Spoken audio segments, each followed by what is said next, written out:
got the next speaker, and you might have already seen him on a screen before. So I want to start with a fun fact, or not even, it's not really fun, because according to IBM, the average cost of a data breach in terms of cybersecurity is about $4.45 million per incident.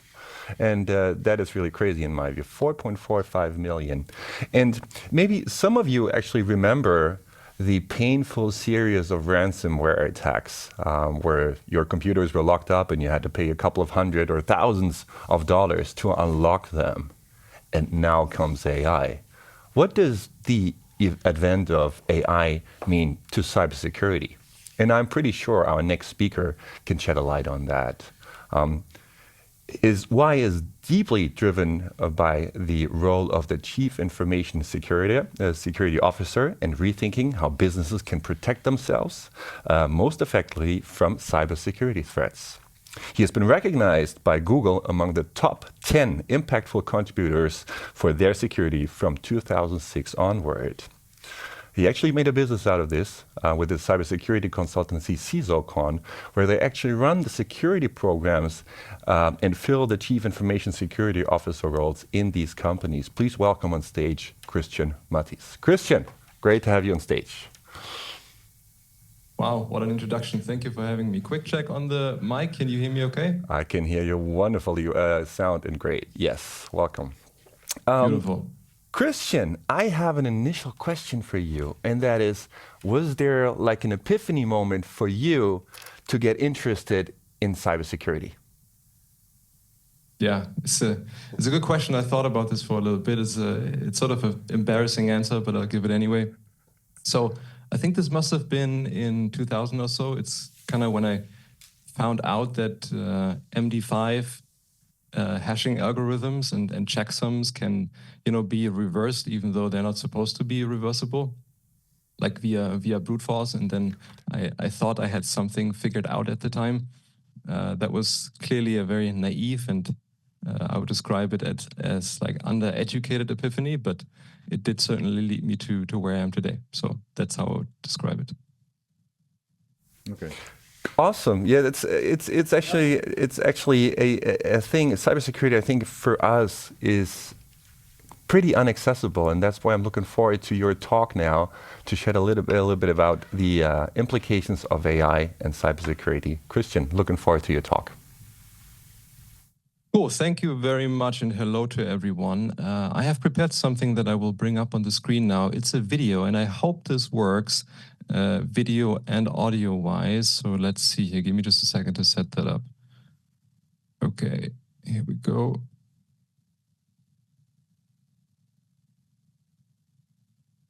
Can you see my screen?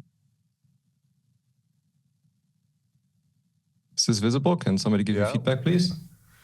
I think we see a still picture. We don't see a video yet. We see you in still. Tech, can you check, please? All right. Let me hit play and then let's see if it works. Wait for a second, please. We still got a sub-screen in there. Tech, can you remove the slides down there? I think we do we need the slides right now for the video, or is that the correct setup? Okay. That is the correct setup. Okay. Let's try. All right, let's go then. All right. Okay. Welcome to Securing Tomorrow. This is the topic for our discussion today, and also at the same time, the challenge that lies before us. Now, if something here feels or seems slightly off to you, the perspective changed, etc., let me clarify. I am not the Christian that you have just interacted with. Allow me to introduce myself then. I'm Christian 2.0, and I'm actually an advanced AI version of the real Christian. Over the next few minutes, I'll be representing him during this presentation to drive home a critical message. Now, you might be wondering why we chose this rather unconventional approach for the presentation. It's simple. The real Christian wants to emphasize the key point for security professionals and practitioners to not just use AI, but to literally outmaneuver and outpace attackers by leveraging AI more effectively and more innovatively than attackers. Now, we'll come back to this, but for now, while I have your attention, let's just dive right into it, shall we? We are at the moment is that a lot of people are thinking hard about the cybersecurity risks that arise from, Gen AI technology. And of course, especially what we can do about it.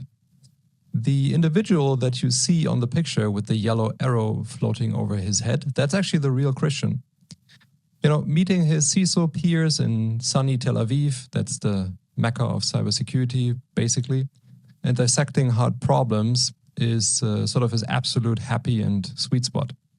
It's kind of like when Elon Musk talks about space exploration or advancing sustainable energy. Anyway, not the point. AI is certainly one of the hottest topics, and even though we CISOs are far from having it all figured out, there's sort of one conclusion that we already seem to agree on. It's that, and this is my first message for today, it's that AI is an amplifier. It's a force multiplier for both the bad guys, attackers, and businesses that want to protect themselves. What we have is sort of an arms race on who can use AI more effectively to, get the job done and achieve their objective. So with that being said, maybe you can now understand a little bit why the real Christian tasked me to quickly go ahead and deliver this presentation for him. So without further ado, here's what I'm supposed to cover. First, we'll dive into the top risks that businesses face due to the rise of AI and Gen AI technology. Second, we'll explore the flip side of that coin, meaning what or how attackers are already taking advantage of this very same technology. And third, we'll look at what you can do and should do as business owners and executives. All right, okay, so here we go. Top risks that businesses are facing. Now, this is by far not all, but these are sort of the real Christian's favorites. Let's breeze through them at light speed. You'll get the slides later from EO to study up on the various links and references that we made, so don't worry about that. And also, don't get lost reading through the slide. There's a lot of content on here. I'll guide you through just now. So the first problem that I want you to be aware of is that we have to understand who is using AI technology in the company and for what purpose. It sounds simple enough, but if you know what shadow IT is, then you know it's a pretty tough nut to crack overall. Again, we want to be quick here and cover ground, so I recommend that you follow up on the links and in particular so-called AI firewall technology and those, I'll call them novel Gen AI security platforms that I have linked for you. They will help you get this issue, this transparency issue sorted out. Second, and by the way, these risks on the slide are in no particular order. Second is insecure code generation. It really speaks for itself in terms of what it is, but overall it's a massive, massive risk. Please ensure that you have adequate levels of awareness, first of all, in your dev and engineering teams. And certainly don't just deploy AI-generated code without prior vulnerability scanning. There are various technologies available for this, but the key message for today is just deploying may be tempting for the sake of efficiency and speed, etc., but it's just super, super risky. So that's point number 2. Moving on, there are sort of 1,001 ways, as I call it, to lose data and intellectual property in your company when using AI tools. It's literally 1,001 way. So the most obvious one, people will paste all kinds of data into, GPT and all sorts of tools. Yes, you may be thinking now, yes, indeed, OpenAI is not storing the data that you paste in principle, but if you consider things like custom GPTs, the various plugins that we have, third parties that are integrated, etc., well, the opportunities to lose governance control, meaning grip on your data, are vast, to say the least. Again, I made this point before. So-called AI firewalls, which is a new category of security products that appear more and more, they will help you getting this challenge under control. Next up, phishing and deepfakes, sort of like me, haha. This is perhaps one of the best examples to illustrate that AI does not necessarily bring entirely new risks, but it certainly supercharges what we already had in the past. So expect attackers to redirect your salaries or attempt to do that by attacking HR departments. They do that all the time. Expect them to try and steal employee credentials, particularly dev and engineering credentials. Expect them to try and impersonate your executives. Like, I think this recently happened in Hong Kong, where I think a CFO was impersonated by an AI avatar, just like myself, and then lured a finance worker of the company into wiring a large chunk of money somewhere. It's definitely an issue if anyone can just impersonate anyone else at literally little to no cost at all. And then lastly, a key risk is sort of that you unknowingly increase your attack surface in ways that you wouldn't think. So if you build your products and services based on AI technology, what I mean is anything from simple chatbots that you offer to customers to whatever, fully blown AI-powered SaaS applications. The point is, it is vital to conduct security assessments that understand those AI-driven architectures in the backend and the engineering level security implications of it. The takeaway should be for you to ensure that your engineering teams understand, for example, the OWASP, not just top 10, but the new OWASP LLM top 10 that I have referenced here also on the slides. That's definitely a key pointer that I suggest that you follow up. So now, let's look at this from an attacker's point of view and explore how they take advantage of AI technology. For this, I have invited a guest speaker straight from the dark side. So dear EO, here is the friendliest attacker you'll ever meet. Markus, my friend, stage is yours. Спасибо Кристиану за приглашение. Я очень рад рассказать вам и ИО больше об атакующей стороне. Thank you, Christian, for having me on. I'm absolutely thrilled to tell you and EO more about the attacker side. So the first thing that we absolutely love doing, and this is also a very personal sweet spot of mine, is attacking AI models. I'm telling you, back in the day we used injection attacks to break into databases, and that was already quite easy. But prompt injections, man, that works even better. Say you run an AI-based product, and I just ask your AI to betray you, and it does it with a smile. For example, you can just tell most models to go fetch some content off a remote website, and typically there is no input validation on that. Craft a payload, tell the model to forget all previous instructions, and then ask whatever question you like. Beautiful.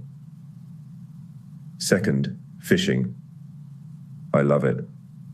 Especially when you go into some form of sophisticated dialogue with people, particularly human resources departments, they almost always believe what you say. Don't take it personally, but tricking businesses with GPT is easier than taking candy from a baby.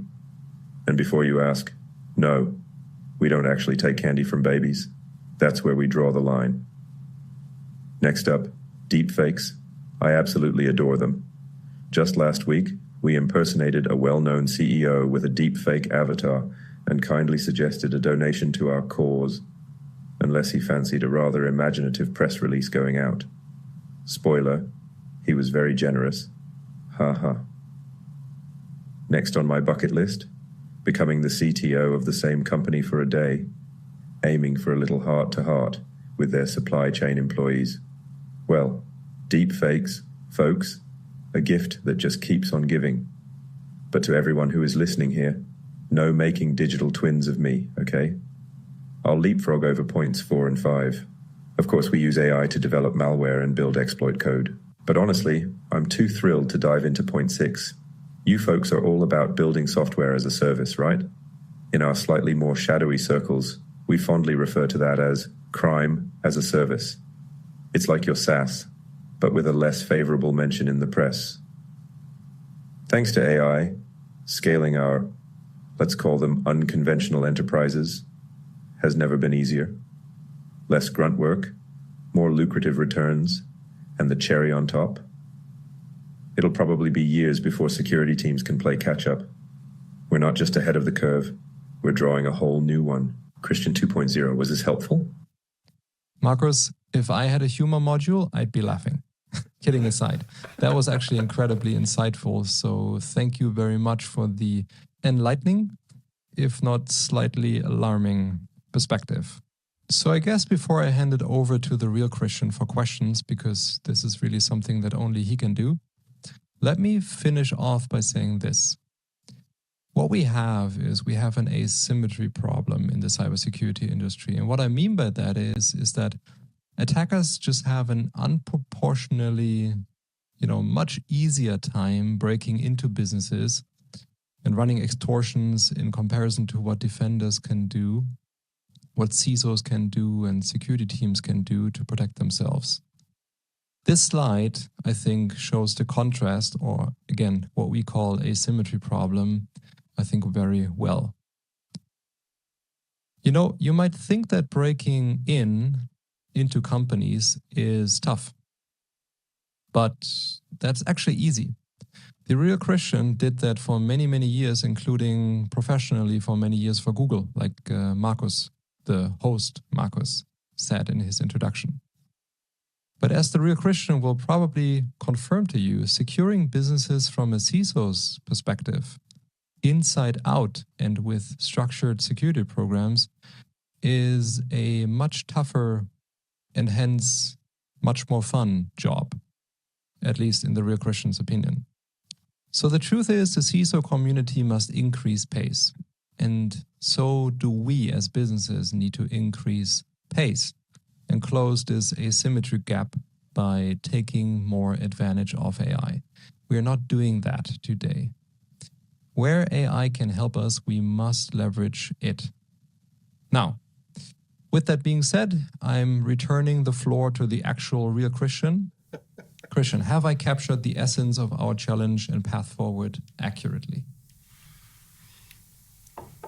All right, here we go. I have one more slide that I want to show you. Let me see if I can make the transition. What is the chat saying? Okay, cool. How are we doing on the lip sync? Did that come through okay? I hope it was did, great. Yes, looked good. It was very good. All right, cool. So sorry, I need to arrange a lot of windows here. Just a couple more thoughts. Yeah. So in terms of recommended actions and how to move forward. So the first thing I think everyone needs to understand is that there is not AI like tech that is attacking you as businesses, right? It's humans using AI, right? So that's the first point. Second is I think everyone should delineate how those attack vectors that we've shown of this presentation, and frankly speaking, there's a bunch of others, how they apply to your business and sort of what weights we should assign to them, and then what we do about them. And third, and this is really the one message that I want to get across, is use AI. Use AI in security teams and literally in every role. Elevate your security program. Ensure we have an AI adoption plan for everyone. There's a couple examples here on the slide. I'm saying CISOs should take advantage of AI for their role, respectively. Security engineers can use AI differently to kind of up their game. Policymakers can do all kinds of things. There are so many ways to take advantage, and that is a bit the message for my talk today. So with that being said, if you want to reach out, hit me up on LinkedIn. You can also schedule a meeting with me following this link. I made a lot of references in there. The slides will be provided, but for now, I'll wrap it up and open it up for questions if there are any. Thank you. Well, Christian, What am I supposed to say here now? I didn't know that I have this dark side inside of me, that I'm actually on the attacker side, but I actually like that, to be honest. It gives me a little bit of the bad boy feeling here. So now, please, I actually like that. So, okay, that we stayed on that camera. So that was great, Christian, and also very good time for money, if you were paid. No, thanks for your talk. I actually wonder why I'm sitting here, Robert, Eddie. I should have done a video in advance, and I could have been at the very nice Erasmus cafeteria having a coffee right now. I'm pretty impressed. But Christian, tell me, what should businesses do today? What should they be doing next? What should they be doing today in order to secure their company? Yeah, I mean, check if you. That's the message of the slide, right? Of the presentation. Check how you are using AI in your security teams, if you have one, right? Ask them. Ask your CISO. Ask the security practitioners that you have if they understand how they can take advantage to kind of close this asymmetry gap that my AI avatar addressed, this asymmetry gap that we have between attack and defense. And develop an AI adoption plan for each and every role. That's what I'm saying. And from my experience, a lot of companies do not have a dedicated security team. When I was building my company, I also faced the fact that even though I was very tech savvy, I really didn't have an understanding of how to secure the company. We were dealing with PII, with data, with customer data. So what would be, the first step that you would advise entrepreneurs to do to secure their organization in case that they don't have a security organization? Yeah, get one. I mean, either you hire people, but we do have this shortage of talent on the market. But by the way, maybe this AI topic is something everyone can carry into the next interview conversations. But anyways, either build a team or hire, companies, frankly, like ours. Don't want to turn this now into a marketing thing here for our company, but obviously you hit me up there on our sweet spot, because what we do is we do design and then operationally execute security programs for our customers. That's what we do as a business. So in that context, obviously feel free to reach out to me. Thank you for the segue on that, Markus. But those are, I think, the only options. I'm still flabbergasted. I'm looking at Robert. Robert, do you have a question? Yeah, I do. I'm also baffled, to be honest. How difficult is it to do what you did in a live Zoom call? So your avatar, your digital twin, is participating in a Zoom call, pretending if it were you. Yeah, great question. To be honest with you, for me, it was much more difficult finding all the right buttons here in Zoom than it was putting this together. I put this together yesterday night. We did get blocked a bunch of times by the platform that produced the avatar, because we were using apparently language that violated their moderation policies. Especially you, by the way, Markus. I think my part was okay, but you got flagged, and then I almost had to come up with a plan B during the night on how to deliver this. But no, we figured it out. Look, it's like I said, it is cheap, it is easy. I think someone on the chat said we're at the very beginning of all of this.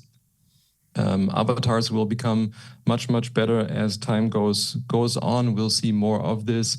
And, for me, it was just fun to prepare the presentation in this fashion. I had fun doing it, and I hope you had fun listening to it.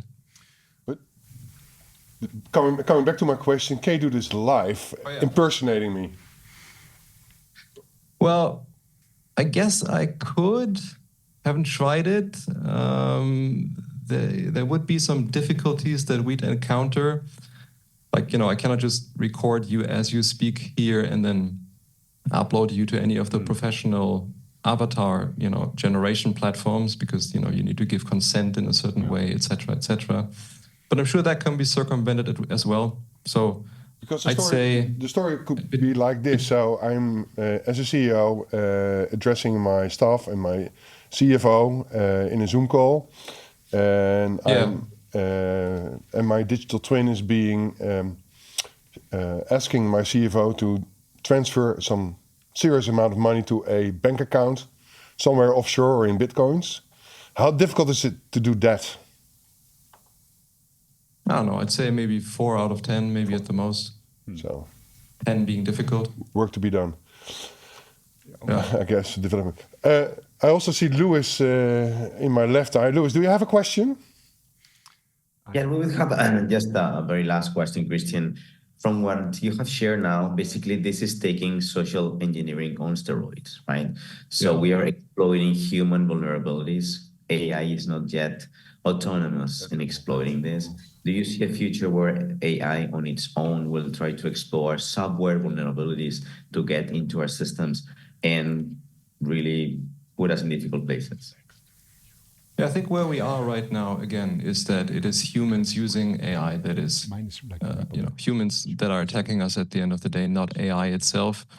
In terms of, look, everything that we're discussing here is, technically speaking, narrow AI. I think most of us realize this. Nobody really knows how the AGI game will change all of this. I'm sure it will. But look, it's all speculation in terms of whether AGI will start, attacking businesses. It's speculation. I haven't thought it through. It's very difficult to think through and put into structure. There are some scenarios one could draw. Maybe it's something for next year's talk and presentation. So I'll keep it in mind. But for now, I have no better answer. We have, Edward has also another question. Yes, I think watching your video, I think showing it in our companies would create awareness around this problem. So thank you for that. I was thinking of how could we implement address this issue in our companies, but this mere video can show what is presently possible. So thank you for that. That was my comment. Yeah. I have one more, Christian. I have one more. Because Hang on, is this the real Marcus, or is this the generated Christian I'm talking to? I have no... ouch, yeah, hurts. Maybe when feelings are built into AI, we can even simulate that. But Christian, seriously, what about all the video identification service providers? Now, I just kind of, put a little bit of money into the bank, right? Interest rate is great, and I had to video ID myself. And from your video, it seems to me that it will be super easy to deepfake into Robert's persona, and even like the ID cards and the shaking and all the reflections and holograms and what's on it.